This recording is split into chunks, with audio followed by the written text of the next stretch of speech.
Thank you very much for that. And that is comforting, isn't it?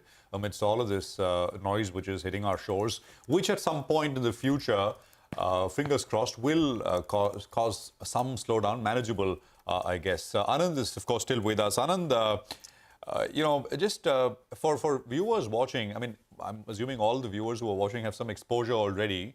So what you will do from here depends on what you've already done.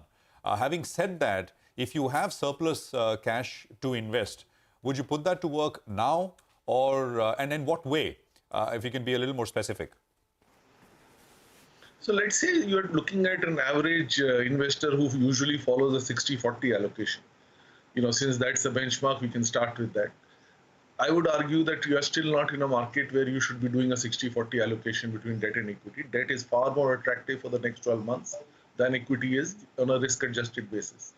So you would perhaps, for example, continue to buy a dynamic bond fund to maybe 50% of your equity of your portfolio. You can start putting, let's say, 25% of your incremental cash into the equity markets. Maybe there is a reason to be buying gold, for example. So the rest of the money can be allocated between a gold and cash. There is a concept of a cockroach portfolio. A cockroach being one which can survive a nuclear attack. I had actually written about this in one of my articles some time back, that this would be a year where a cockroach portfolio would do well. Broadly, most portfolios, including 60-40 portfolios, are geared towards growth. If you have a situation where you have high inflation and not particularly strong growth, you will not be protected in a 60-40 portfolio.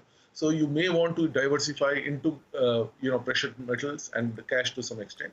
So as I said, using 60-40 as a benchmark, I would be underweight equities even today, and perhaps slightly overweight, or at least have some weight in precious metals and cash. Okay, that's the first time I heard that word, cockroach portfolio, but I guess you learn something new every day. Thanks a lot, Anand, for joining in, and have a good one. That's a word on the market. We have 15 minutes left for the pre-opening rates to come through. So let's get a quick corporate voice in. The government has cleared another tranche of the PLI scheme incentive worth 765 crores. According to media reports, Dixon Tech is eligible for incentives of about 150 crores from this tranche. The company in FY23 so far has booked PLI incentives of 8 crores. To get more details on this development, Saurabh Gupta, the CFO of Dixon Technologies, is joining in. Saurabh, good morning. Before I ask you about the PLI incentives, I have to ask you about the slowdown that you're seeing in your mobile business. The last time we spoke to you, you said that you've lowered your guidance primarily because of this slowdown in mobiles, as well as the pressure that you're seeing on the export side. Have you seen any recovery at all? Yeah, good morning, Sonia. So absolutely, I think so. Q4 is significantly better than Q3. Our order book with our anchor customers is much better, and they have given us some kind of visibility for next financial year as well. And in this mobile business, the markets have picked up as against the Q3 quarter, but still it has not come to the same levels as last year. And in this mobile business, we are looking for some more large customer account acquisitions, which we are hopeful of concluding in a very short period of time. And those will have some numbers coming in from next financial year as well. So combination of existing customers as well as new customers, I think so this business looks for a good growth for us for the next financial year. Okay.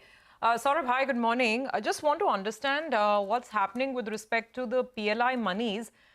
We believe the government has released a tranche and Dixon was looking to get about 150 crores. So have you gotten the money and how does it get booked out? Because obviously the PLI incentives are tied into revenue milestones. So how will this be accounted for? Yeah, so we have got the approval from the government. I think so the money should come into the system in the next couple of weeks. The way it is accounted for is that you need to achieve certain capex and revenue thresholds each year. Once you achieve that, you go to the government, apply for the same, government approves it. So we have got the third tranche of PLI. We are the only company in India across 14 PLIs and across the mobile PLI, which has got all the 3 PLIs from the government. And we are absolutely sure of achieving those thresholds for the next financial year as well. So yeah, so we are just waiting for that money to come in, and some part of that incentive is shareable with the customers, and some part of is retained by us. Saurabh, last time we spoke, you had said that it's very difficult to give a guidance for FY24. And you said that we'll have better clarity in the coming weeks.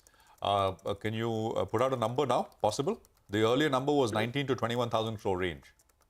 So Prashant, as a company, we have decided that we will not be able to give a guidance for the next financial year. There are a lot of moving parts in the business, the global scenario, the interest rate scenario, the inflation, and the demand scenario is not that good as of now.